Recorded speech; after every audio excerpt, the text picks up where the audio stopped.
ndị be anyị ka ọ mara na anyị na mma n'ụbọchị uhuruchi nke taa. Anyị sị na n'Igbo ya adị mma, na n'Igbo ya amaka, na n'Igbo ya dịka echi na echi ada agwụ agwụ. Otu anyị kwuru otu akọ ya dịrịrị ise ise ise. Ụmụnne m, ka gbapụ na ihe ọzọ wetara ya bụ ozi anyị ji maka ya wee bịa n'iru akwụkwọ na Eastern News 24 n'ụbọchị uhuruchi nke taa. Ya bụ ozi bụ according to the Biafran activist wetara ya bụ ozi, as he quote: "Breaking news. The world is now concerned about the leader of indigenous people of Biafra, Nnamdi Kanu's release, as the Lagos state lawmaker make a shocking move to International Media Congress, demand unconditional release of Nnamdi Kanu, the leader of indigenous people of Biafra." Hear the news in details. All right, quick one, ụmụnne m, ka gbapụ n'ọsọ wetara ya bụ update anyị maka ya wee bịa n'iru akwụkwọ n'ụbọchị uhuruchi nke taa. Biko tọọ ntị na dịka gị abịa ifi ga-esi eke barụ keri ya tia n'ife a nwanne anyị wetara n'ụbọchị nke taa. Over to you, sir. On the program this morning, our focus will be on an appeal for clemency, especially given the fact that a former Lagos lawmaker has made an appeal to President Bola Ahmed Tinubu to grant the leader of the indigenous people of Biafra IPOB, in the person of Nnamdi Kanu, a release, or what you call a presidential pardon. And of course, it's interesting, of course, to note that Nnamdi Kanu has been in detention since 2021 following his arrest and, of course, his repatriation to Nigeria from Kenya, and he's currently facing criminal charges in the Federal High Court in Abuja. What's your take as regards this? And of course, to have this conversation this morning with me, I'm being joined by two gentlemen who will be giving us their insightful thoughts as regards this, both from a human perspective and of course a legal angle. In my immediate right here, I have Barrister Jide Ologun, who is a legal practitioner and of course a public affairs analyst. Good morning, Barrister, and thank you so much for joining us. Welcome, it's my pleasure. Of course, I have right here in my immediate left, in the person of Bishop James Grant Okocha, who is a public affairs analyst. Good morning, Okocha, and thank you so much for joining us. Yeah, good morning, Nigerians. Always my pleasure to be here. All right. Thank you so much. You're welcome. Now, let's get the ball rolling. Let me start with you, Bishop.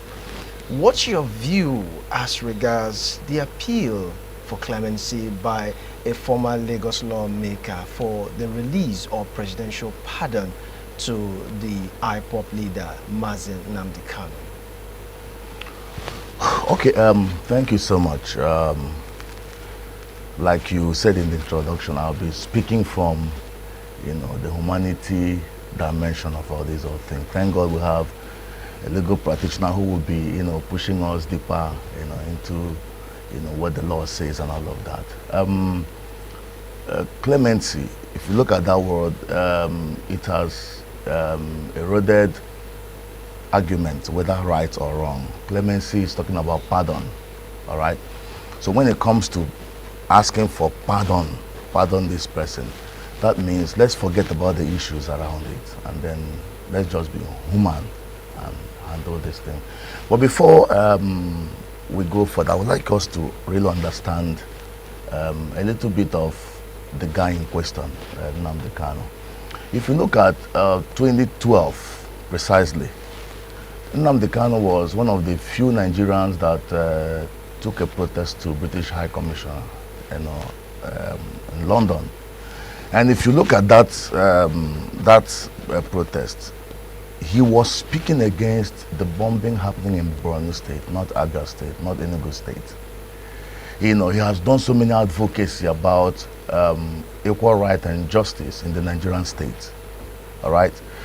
And then when he pushed from that dimension and it didn't go through, I think, when things are happening, things will be developing from one stage to another before you see him now caved down to the southeast. The southeast and Biafra agitation was not his original intention. Initially, he was speaking for equity, equal right, whether it is in the north, whether it's in the south or anywhere, all right? So considering the fundamental inspiration that pushed him to whatever that happened, you understand that this is a man who does not believe that an entity should be submerged, all right? He's a man who believes that people should have freedom in a country they call their own. is someone who believes that things should be done well. The way you do to number one person, do also same to number two person. All right. So if you look at this, foundation I just laid, now you will see that despite the things that have happened, personally, I am a man of justice, and then everything Nnamdi did was not wrong, even though his approach, personally, there are approaches that I saw him, display, which wasn't good for me. But fundamentally, we all believe in equal rights and justice. So I also join my voice to the Lagos former lawmaker to also ask our president to consider clemency over Nnamdi Kanu's case. All right. Now, why you maintain that you care about his position on the matter and not about how he conveys his message? Some are also not comfortable about the way he conveys his message, even if he meant well. But let me come back to you, barrister. In the eyes of the law, Nnamdi Kanu has always maintained, at any given opportunity he finds himself, that the jurisdiction of his trial, as regards the alleged offense that he has committed, is outrightly unlawful. What's your take as regards the jurisdiction where, as he claimed, the offense was committed? Thank you very much. Let me take us back in history.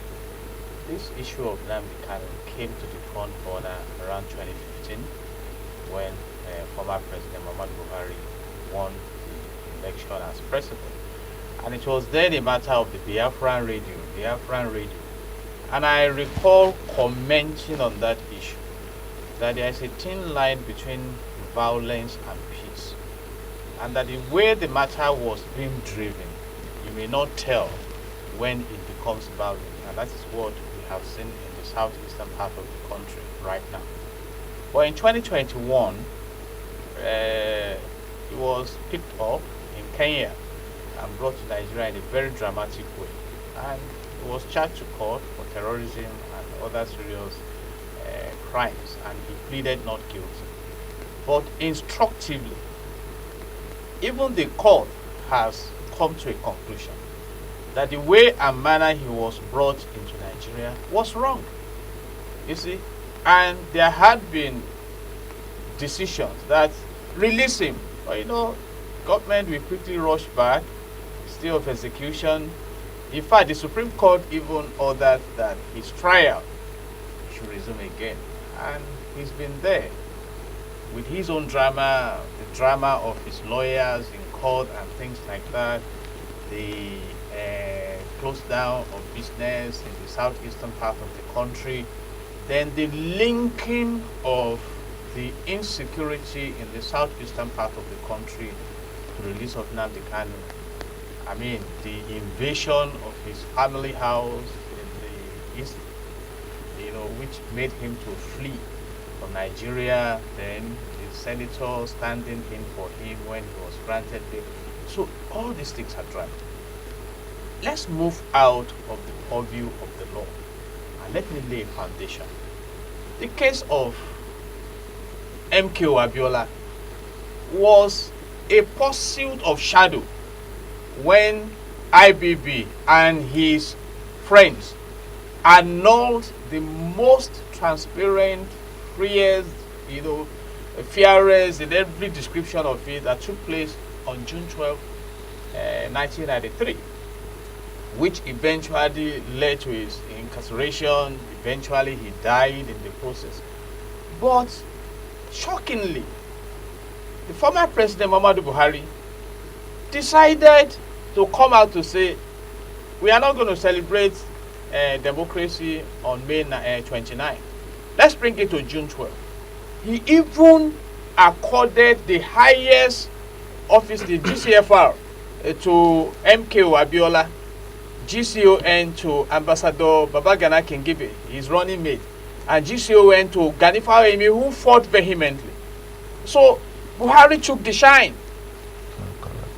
Even IBB, I'm sure after many years of not having a peaceful conscience, came out again when he was launching a book and declared that this man won the election, because by the time Buhari was even doing his own, they were making a statement that presumed winner. He won that election. You people, destabilized it. But where have we come in Nigeria?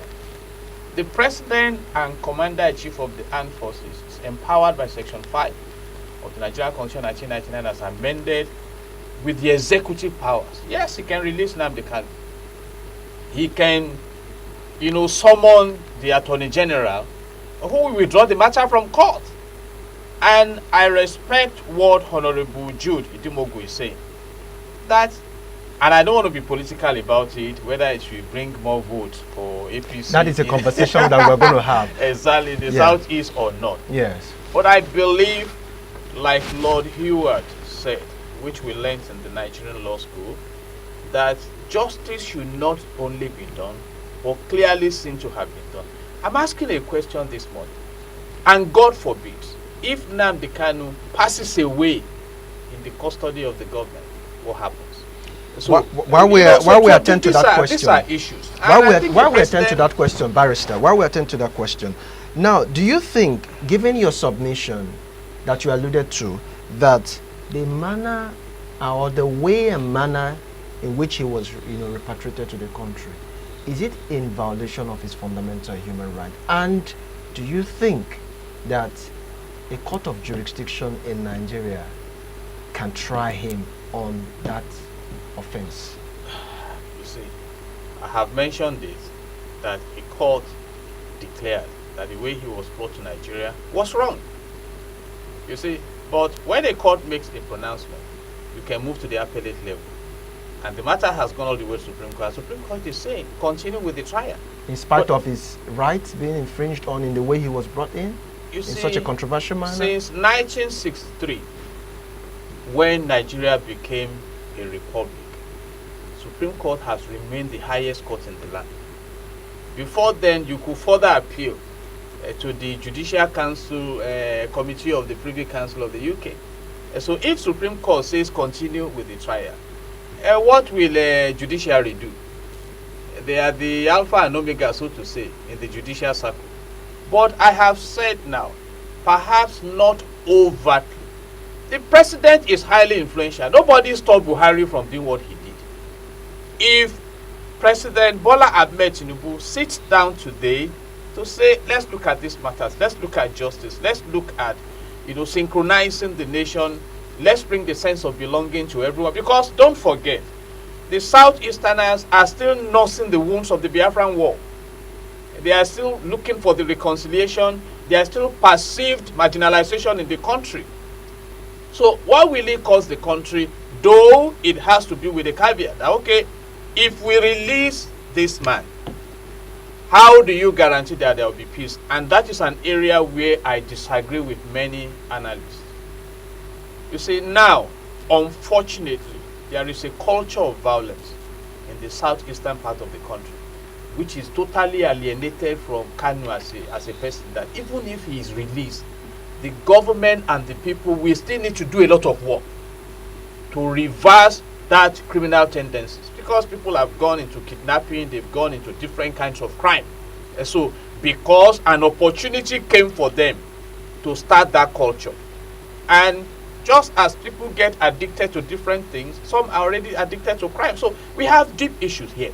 But the starting point, like the elders will say, if trees fall upon one another, you carry the top one, then the next one. If he is released, it will douse tension.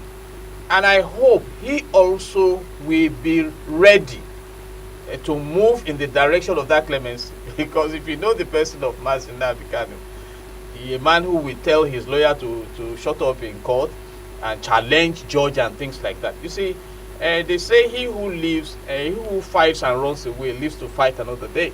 So these are all the issues. But politically speaking and diplomatically speaking, it's a brilliant opportunity for President Bola Ahmed Tinubu.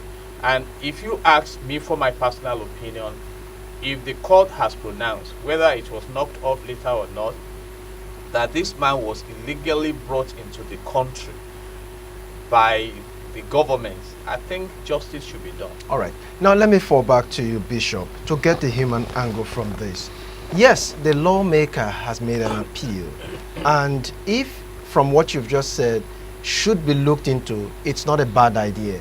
But what some Nigerians are not comfortable and so much concerned about is the fact that you have to make, politics out of everything. Now, talking about the issue of his release and of course being granted presidential pardon, what has that got to do with 2027? Saying that if Nnamdi Kanu is being released, the party's fortune is secured for 2027. What's your take on that? Well, to a very large extent, the answer is yes. But personally, I do have a problem with how the Nigerian state, runs, because we try to politicize everything. Bringing politics into this, fine. After all, he's a political prisoner. And this case is something that would have been averted if, when it was starting, and the then president, had a round table and said, let's discuss it. It wasn't faceless. The agitation was not like what Boko Haram is doing. And then, when there is a denial of equity, things keep growing. People that have bombed Nigerians, butchered them, some Boko Haram terrorists, they were pardoned, they were forgiven. So when certain things are happening, you see, people will be getting, there are roles that the government play as a den that, really provoked, not just Nnamdi, but fortunately, I'm from the same state where he came from. All right? Like if you go to Bro, I've traveled around this nation.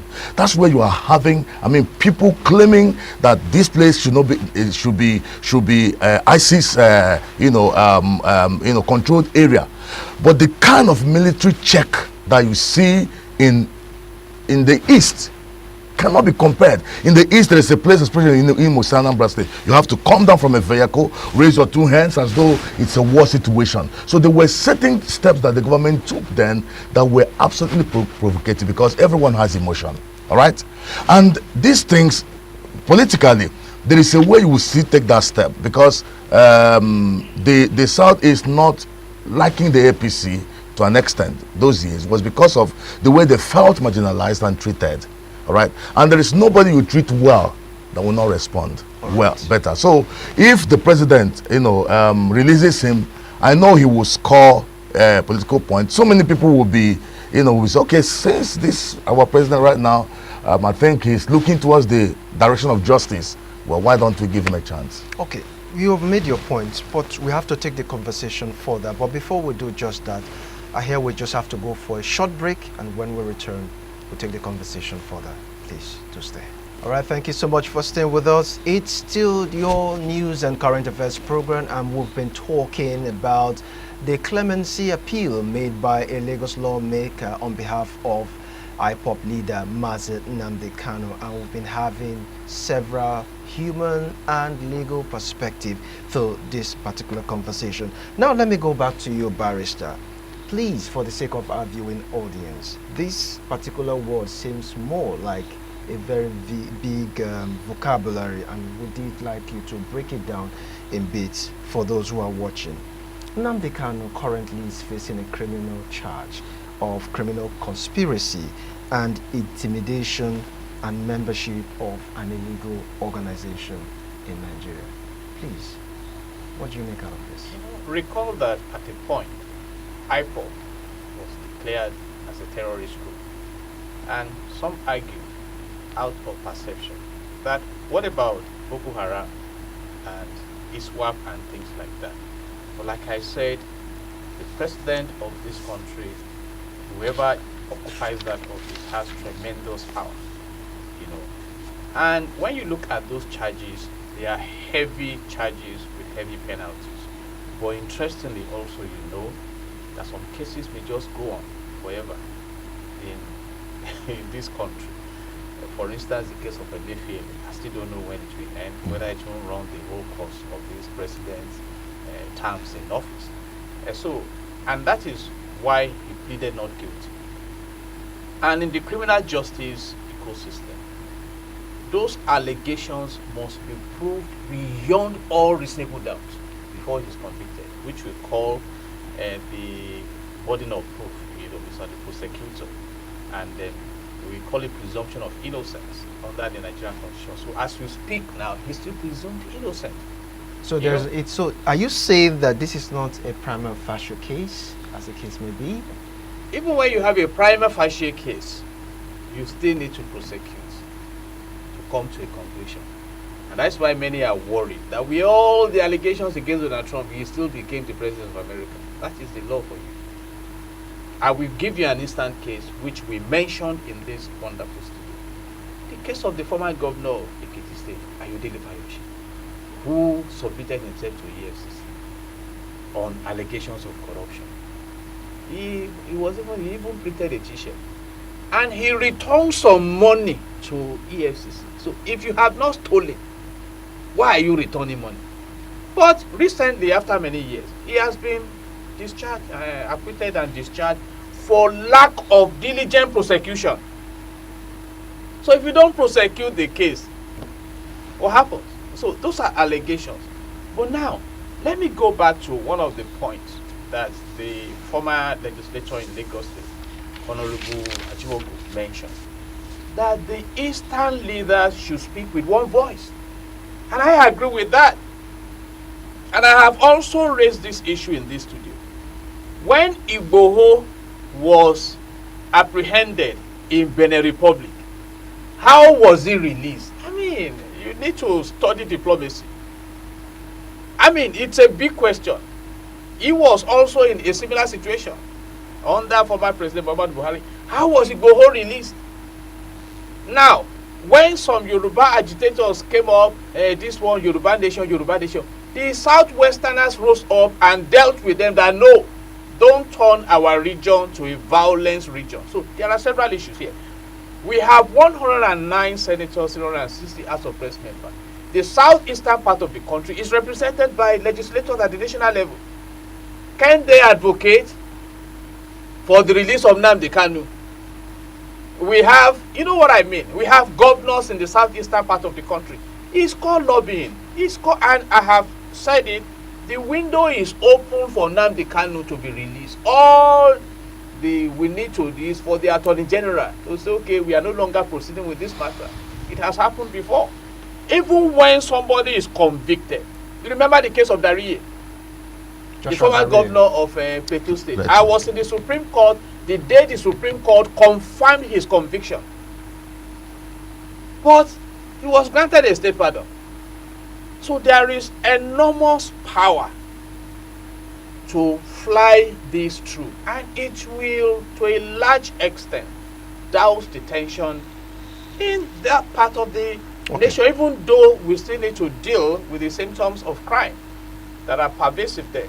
And let me say this, whether we like it or not, everything is political. Even when Jesus Christ was to be persecuted, it became political. Some people said, release Barabbas for us, go and kill him and things like that. Because from my own perception, what is politics? You are interested in what is going on around you. So you mean that the federal government has a vested interest as to detaining him, even when at some point he has been, declared innocent, given the fact that the way and manner he was brought into the country? I have explained that if a magistrate court judges a matter, you can go to the High Court. If the High Court judges it, you can go to the Court of Appeal. If the Court of Appeal judges it, you can go to the Supreme Court. It would have been different if the Supreme Court now declared, from what we have seen, please let this guy go. Then we know that those who do not release him are now dancing on the face of the law. But don't we also dance on the face of the law in Nigeria? The Supreme Court came out with a directive of direct allocation to local government areas, this local government autonomy. Has it been implemented? So if we want to make progress in this country, justice must be given its principal place. Go and check Switzerland, Finland, Norway, some great countries across the world. They don't joke with the rule of law. We'll talk about the issue of the scale of justice in a short while, but let me just, give attention to Bishop. The Lagos lawmaker, the former Lagos lawmaker, alleged that the unrest going on in the southeast is associated with the detaining of the leader of the indigenous people of Biafra. How true is that statement? And do you think that the unrest going on there, which includes, the sit-at-home order and other violent crimes like, Barrister Jide talked about as kidnapping, would stop if IPOP leader Nnamdi Kanu is released and given presidential pardon? Okay, thank you for this question. This is my candid opinion, and I know it's true.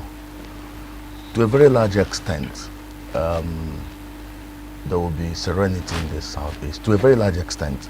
But we must separate criminality from pursuit of justice. Initially, like the things I know that will stop, things like sit at home, these are things that are linked to his detention, all right? But from there, that's why I have never been an advocate of legalizing arm in Nigeria, because one thing will always lead to another. People are hungry. People are very hungry, So you can see that from agitation, some have turned it to an industry. So where the governors will have to come in is to clamp down on those people that have taken it from what it is to what they are making a living out of. All right. All right. So at that point, we really get your point. Now, let me fall back to you quickly. In just 30 seconds, do you think the way the issue of Sunday Igboho's case was handled as against that of Nnamdi Kanu, does it in any way show the scale of justice is balanced? You see, a wise man said, in life you don't get what you deserve, you get what you negotiate. So I won't say more than that. That's a beautiful way to leave the conversation. Thank you so much, Barrister Jide Ologun, legal practitioner and public affairs analyst. God bless Nigeria. And also to our guest here, Bishop James Grand Okocha, political affairs analyst. Ndị be anyị ngwadarụ niile nụ dịka onye si wee gee ya bụ ife anyị ji maka ya wee bịa n'ebe akwụkwọ n'ụbọchị uhuruchi nke taa. Anyị chọrọ ịma ife unu chere n'ụdị nke unu gbasata maka ya bụ ife nwanne nwoke kọwagasị update o wetara anyị n'iru akwụkwọ ka efu nche gbasata maka ya bụ ife dropụrụ anyị ya n'akara comment na comment section ka anyị fụ alụ gị fụ ife iche ngwa ka emesịa na ụmụnne m.